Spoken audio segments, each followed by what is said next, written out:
Muito bem. Então, olá pessoal, esse é o vídeo de número 5. É o vídeo que nós fazemos a sequência do estudo do capítulo 27 sobre preces, orações e preces. E hoje nós vamos estudar a ação da prece e transmissão do pensamento, a continuação do vídeo anterior. Então, Bruno, você poderia fazer a oração inicial, por favor? Querido e bondoso Pai, obrigado por estarmos entre amigos novamente com a oportunidade de estudar, de compartilhar e de aprender um pouco mais. Obrigado por essa oportunidade que temos. E também me ajuda a não dormir nesse estudo, porque a última vez eu fiquei com sono. Obrigado.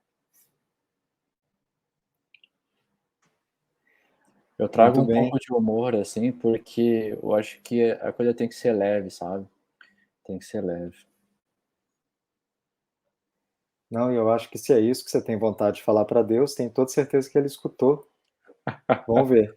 Pode até ser isso, né, que a ajuda se materializa na forma de um amigo que te dá um beliscão no braço na hora que você começar a dormir. Mas Quer é dizer, Deus interessante porque isso não é só comigo, mas muitas pessoas às vezes vão fazer um estudo, vão ler alguma coisa mais elevada e dá um sono, que às vezes elas acabam simplesmente desistindo de estudar por conta do sono. Aí eu falo por mim um pouco também, né, mas talvez alguém se sintonize na mesma situação. quer aproveitar a oportunidade para falar, Jordelei?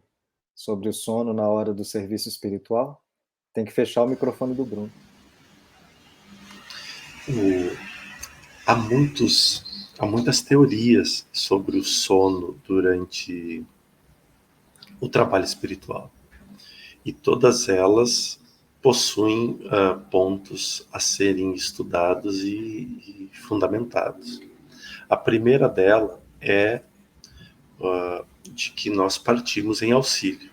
A espiritualidade usa sim a nossa energia para usar como ferramenta ao nosso redor, né?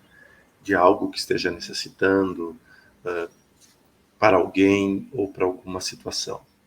Existe também a outra possibilidade, que é muitas vezes alguns irmãos que nos acompanham que não querem o nosso aprofundamento. Então, também pesam sobre nós, impedindo que a gente consiga se concentrar, magneticamente pesando sobre nós e colocando-nos a sono. Existe ainda a outra possibilidade, que é de nós não conseguirmos, não termos o hábito de aprofundarmos em conteúdos densos. Densos não no sentido de pesados, mas de muita informação. Porque quando nós entramos no trabalho de autoevangelização, de autoiluminação, nós estamos falando de um trabalho de intensa luz, que ilumina o físico e o espírito. Então, neste processo, pode também ocorrer o cansaço, pode ocorrer alteração de vibração, que é o motivo pelo qual nós estamos estudando. E essa mudança rápida, ela pode trazer sim algumas modificações de energia no nosso corpo, e entre elas sentir alguns desconfortos, não ruins, mas entre elas o bocejo, a falta de concentração, a sensação de que nós estamos em expansão o tempo todo, ou seja, são pequenos desconfortos em relação ao que estávamos antes. E reticências, reticências, reticências. Muito obrigado, Jordelei. A gente não podia deixar passar a oportunidade de estudar isso, né? Realmente é uma coisa muito comum. As pessoas, inclusive, quando são preces repetidas, que era o assunto do último vídeo, né? Por exemplo, vai rezar um terço. Aí aquela oração que é repetida várias vezes. Muitas pessoas dormem, né?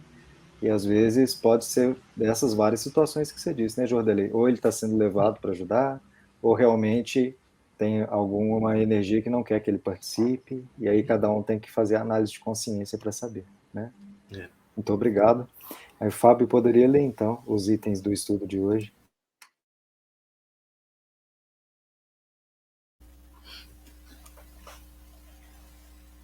Então, o item 11 do capítulo 27 fala o seguinte: pela prece, o homem chama para si o concurso dos bons espíritos, que vem sustentá-lo nas suas boas resoluções e inspirar-lhe bons pensamentos.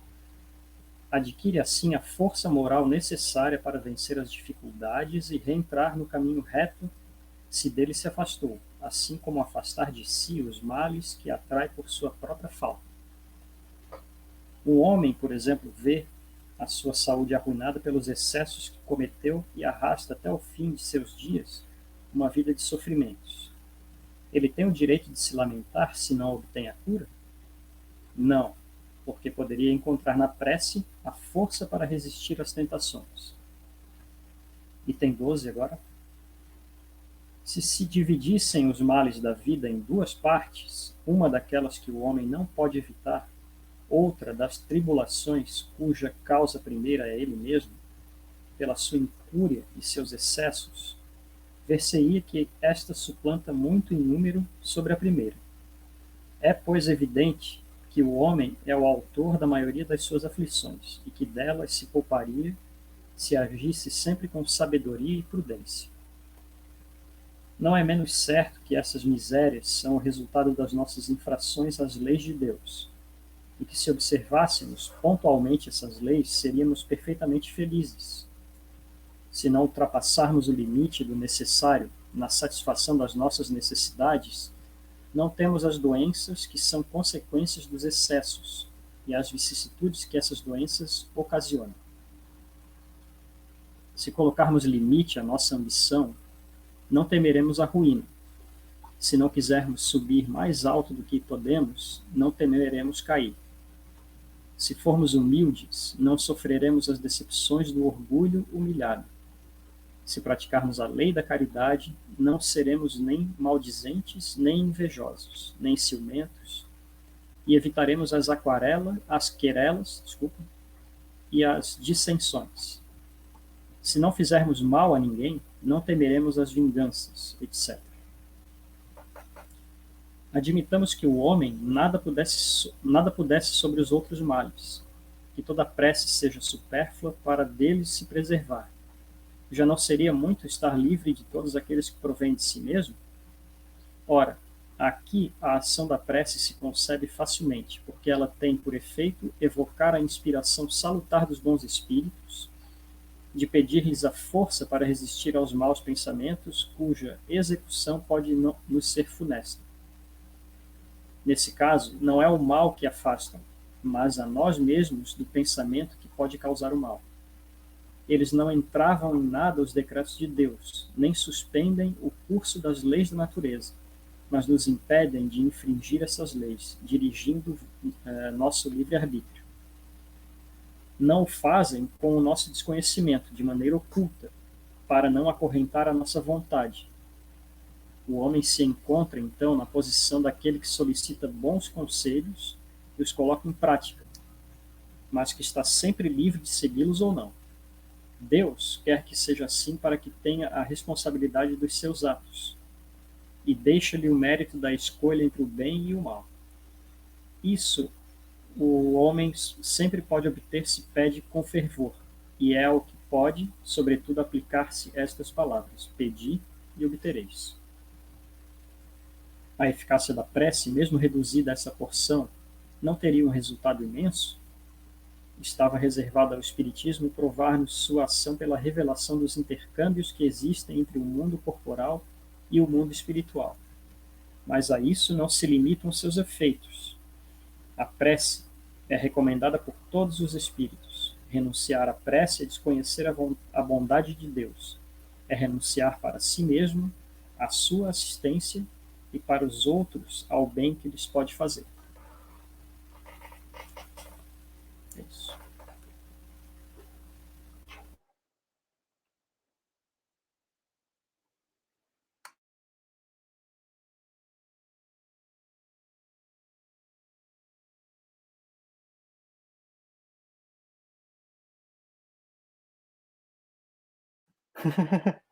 Posso fazer um pequeno resumo sobre isso daí, né? Mesmo que a gente peça em prece, Deus não vai contra o nosso livre-arbítrio. Então, se é algo que eu fiz uma livre escolha e eu pensei que era um caminho ótimo, de repente eu descobri que não, né? Deus não consegue voltar atrás naquele caminho, mas ele consegue me dar novas inspirações e me dar novas diretrizes a partir daquele ponto em que eu peço nova ajuda, não é? Isso é muito comum de aparecer naquelas situações em que é como se eu quisesse terceirizar para Deus as minhas escolhas, né? Porque aí a colheita depois ia ser responsabilidade de Deus e não minha. Só que é justamente esse o ponto que o Kardec deixa bem claro, né? É o único momento em que eles não interferem.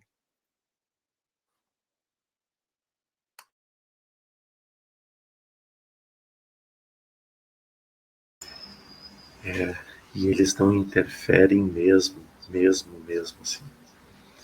O que, na verdade, de modo geral, há uma distorção entre nós, isso entre os benfeitores espirituais e aqueles que nós temos resgates a colher, eles não fazem nada contra nós. Eles apenas sugerem algo a nós. As decisões sempre são tomadas por nós. Veja, por exemplo, aqui numa passagem que ele diz assim,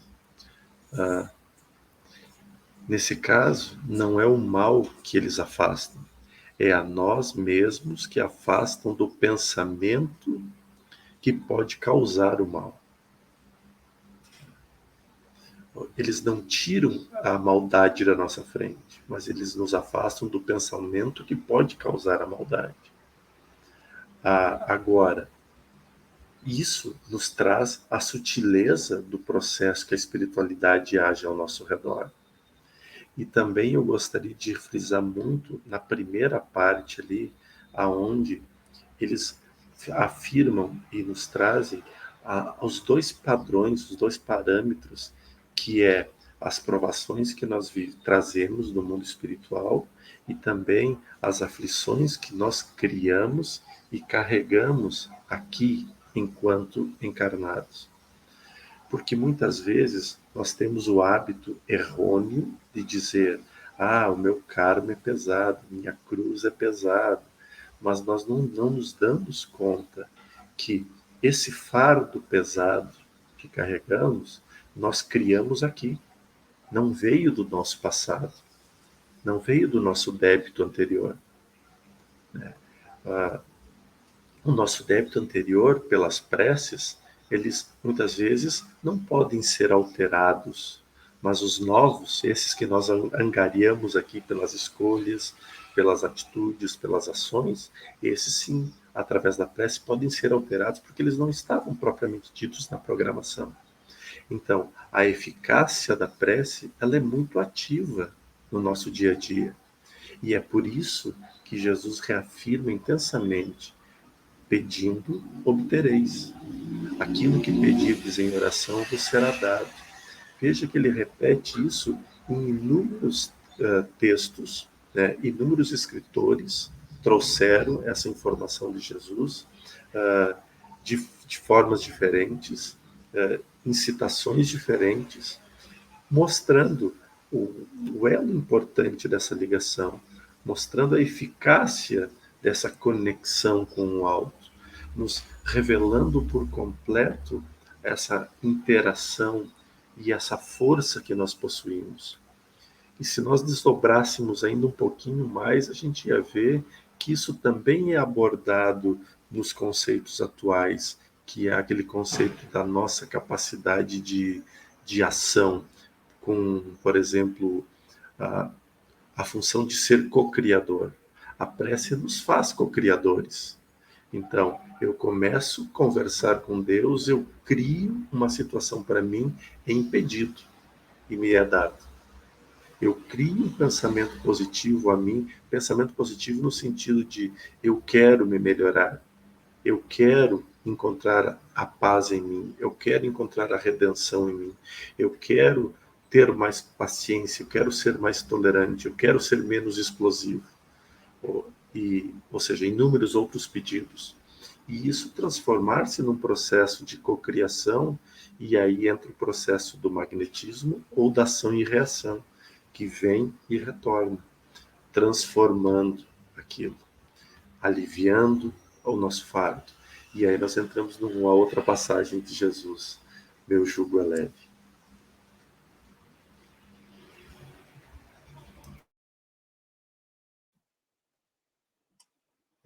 Essa questão da cocriação é muito séria mesmo, né, Jordalei? Porque as pessoas confundem em pedir a Deus o resultado e não pedir a transformação ou o processo, né?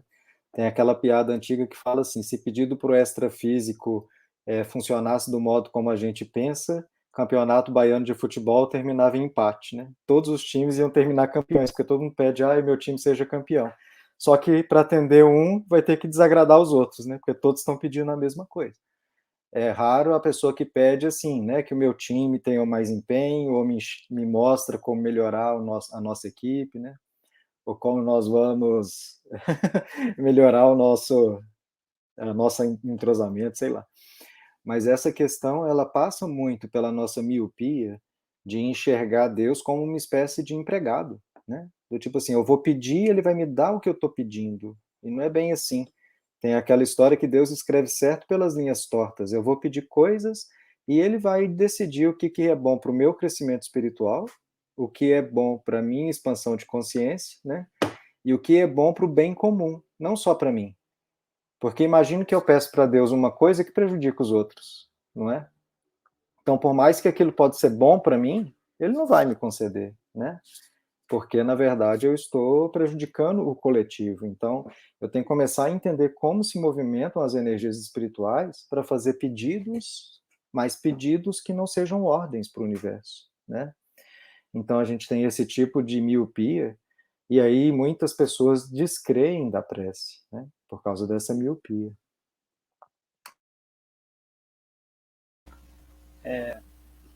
Claro que se nós todos pedirmos, né, pela nossa melhora, né, isso está alinhado às leis divinas, está alinhado àquilo que a gente conhece por livre-arbítrio, né, por melhora gradual, por evolução, enfim. Esse tipo de pedidos, eles, vamos dizer assim, prontamente são atendidos, mas tem que haver sempre um trabalho, né, um esforço nosso, né. Como ele fala no texto, os bons espíritos, sim, vão nos inspirar a sermos mais pacientes, a sermos mais tolerantes, né? A desenvolvermos virtudes mais adequadas à nossa condição, né? Melhorando um pouquinho aqui, um pouquinho ali, né? A cada dia, a cada momento. Então a gente vai talvez compreendendo um pouco melhor como que funciona essa conexão com o alto através da prece, né?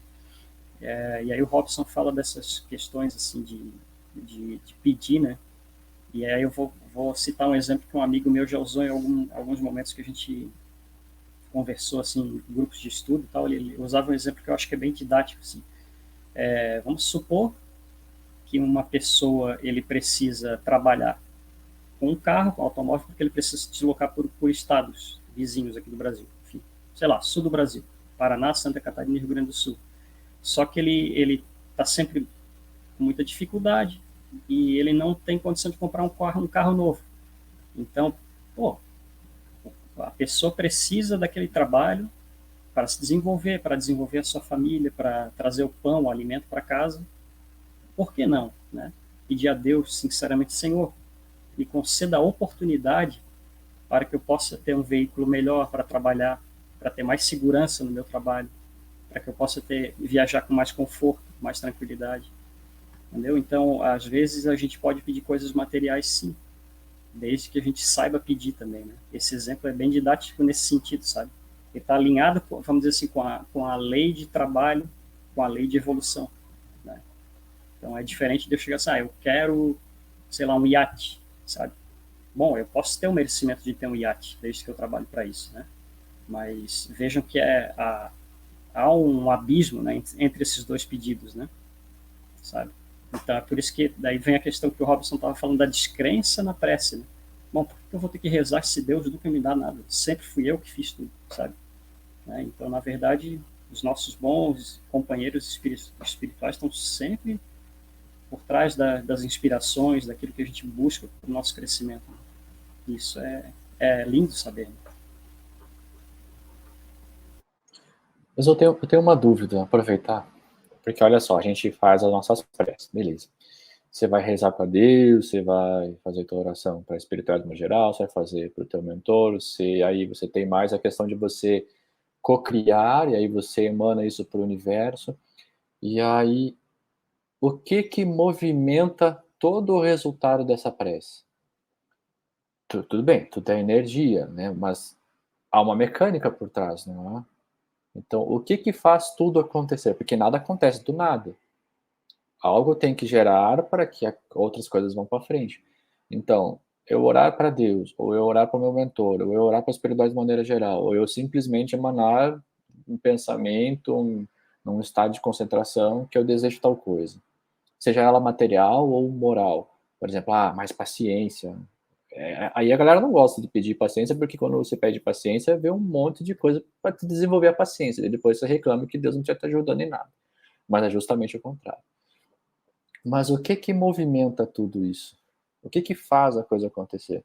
Uma vez eu lembro de ter ouvido o seguinte, beleza, você vai fazer a tua oração, você vai pedir por alguém, mas aí quem faz a coisa acontecer são todos os auxiliadores, são toda uma equipe espiritual que está lá trabalhando, às vezes para movimentar, para conversar com um, para sugerir para outro, para sugerir não sei o quê, para que então você consiga ter acesso àquela situação que vai te possibilitar obter aquele resultado. Como é que a gente poderia entender isso? Porque eu, pelo menos, nunca ouvi assim, alguma coisa referente, a não ser isso. Tá, eu vou tentar explicar de uma maneira bem psíquica, porque quando a gente para pensar isso do ponto de vista do nosso eu superior, que é o tal do eu superior, que todo mundo fica achando, quem é o meu eu superior? Né? Existe dentro de cada um de nós uma energia espiritual, e ela tem a memória dela, ela tem a estrutura dela, ela tem as vivências que já passaram, né? E no fundo, quando a gente partir daqui, é essa bagagenzinha que nós vamos levar. Essa bagagenzinha de tudo que a gente viveu aqui, gerou energias, pensamentos, lembranças que vão ser guardadas nessa matriz espiritual e nós vamos levar daqui. O restante, por mais que enquanto eu estou aqui, eu fico muito preso na mente de que elas são importantes, elas vão ficar. Então, eu posso achar que para minha felicidade eu tenho que ter um iate, né? Igual o Fábio acabou de falar. Ou eu posso achar que eu tenho que ser prefeito da minha cidade. Ou que eu tenho que comprar 10 casas e ter o aluguel das 10 casas. Né? Aí eu vou pedindo várias coisas para o universo. E dessas coisas todas, a espiritualidade não está preocupada com o meu pedido em si. Ela está preocupada em como isso tudo que eu angario, ou que eu cocrio, ou que eu faço, vai produzir matrizes de lembrança, de armazenamento espiritual que vão me fazer evoluir. Porque no fim do dia, é isso que eu vou levar. Então, essa visão do que realmente vai ser o desdobramento dos meus pedidos, a espiritualidade tem. Só que ela não quer me entregar dessa maneira, porque desse modo eu não cresço. Eu não sei escolher. Eu não sei utilizar o meu poder de cocriação. Né? Então, uma das coisas que é como se fosse o fundo disso tudo, porque se eu for te explicar em termos de cada individualidade, vai demorar 1 milhão de anos, né?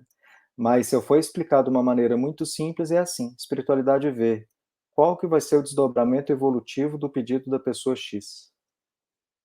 Se isso for uma coisa que realmente ela vai conseguir modificar o eu interno e trazer experiências para ela, que ela vai expandir a consciência, vai acontecer. Aí o como é menos importante, porque o como eles têm vários mecanismos, entende? Então, só que se realmente aquilo materializa, qual que vai ser o resultado para a pessoa? Muitas vezes a pessoa não sabe, né? Tem esse exemplo clássico, e eu sempre brinco com isso, porque eu jogo na Mega Sena às vezes, e todo mundo que joga em uma loteria assim, né, dá uma rezadinha, quem sabe eu ganho 100 milhões e resolvo a vida de 100 pessoas, né? Claro que no fundo essas 100 pessoas eu vou ajudar com 10 mil cada uma, né? E vou ficar com o restante para mim. Mas o que acontece? Então, se materializa um dinheiro desse na vida de uma pessoa X. Tem pessoas que vão realmente ajudar um monte de gente a crescer. E tem gente que vai gastar o dinheiro todo em um monte de degradação, em um monte de jogos de poder, em comprar orgias, sabe? E vai ser o decaimento daquele espírito, se ele realmente ganha. Então, isso é que é o mais importante. Porque esse como a gente fica tentando enxergar, porque a gente quer tentar fazer o caminho e conseguir o que a gente quer. Sem a gente parar para pensar assim, isso que eu estou querendo realmente é o que eu preciso para o meu espírito evoluir, sabe? Então esse aqui é o ponto principal, assim. Eu sei que às vezes faltou muita coisa, né, do raciocínio para a gente fechar tudo, mas é porque esse é um estudo bastante longo. Parafraseando aqui o Homem-Aranha do Tobey Maguire, né? Ou Tio Ben, né? Com grandes poderes vem grandes responsabilidades. Né? Então, o Robson deu o exemplo do dinheiro aí, da Mega Sena. Se nós usarmos com sabedoria, por que não, né? Vai também beneficiar a nossa evolução. Além de eu estar ajudando outras pessoas, né? Eu estou evoluindo como ser também. Né? Fala, Brunão. Não, é que talvez a gente precise fazer um vídeo, para não ficar muito longo, um vídeo específico sobre isso. Mas são algumas coisas que me passam na cabeça, porque eu questiono tudo.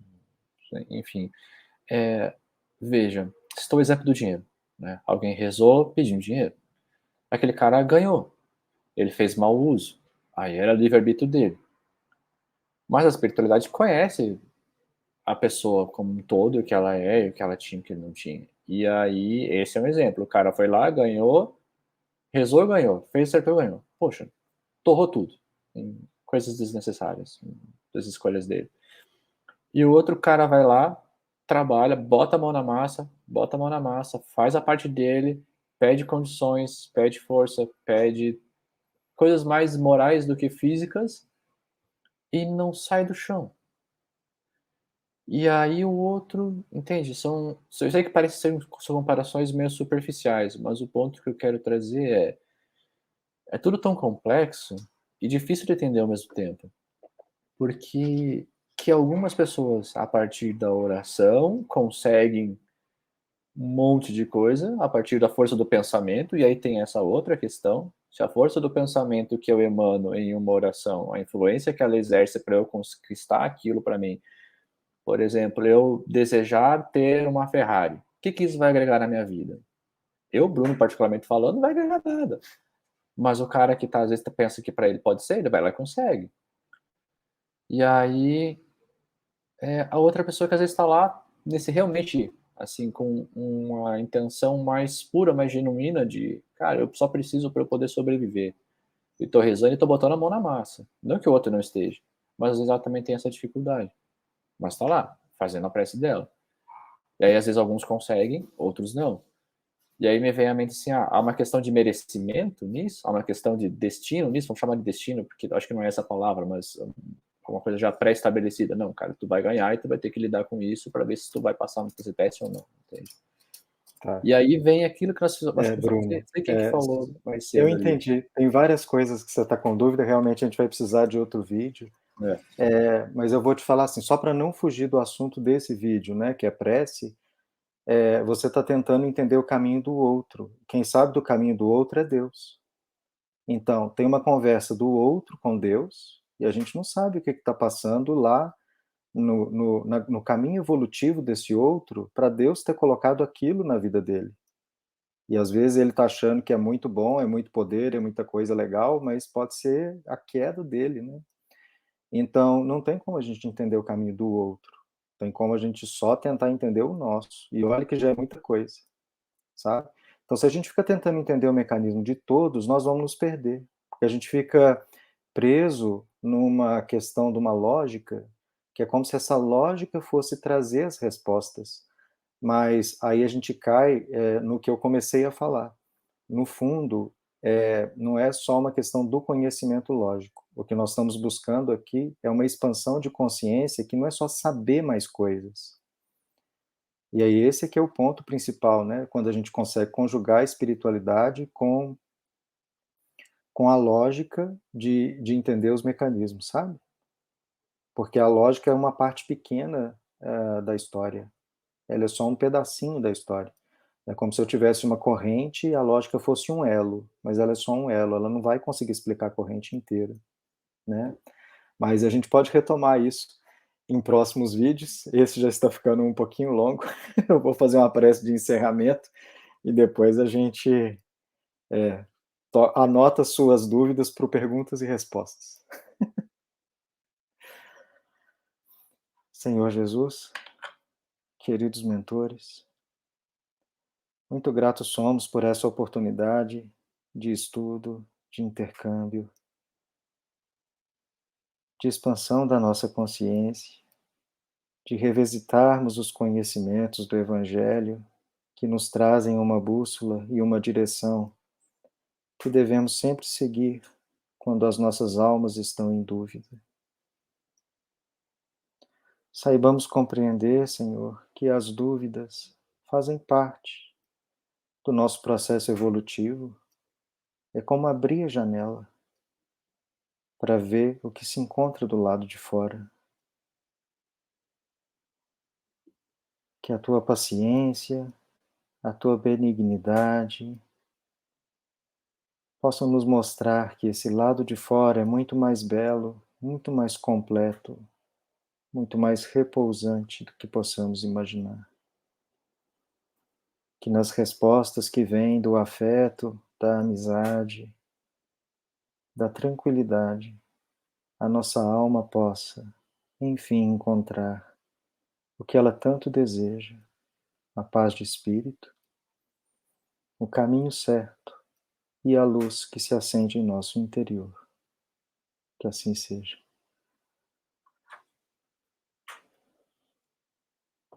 Então tá. Vamos então encerrar esse vídeo. Até o próximo.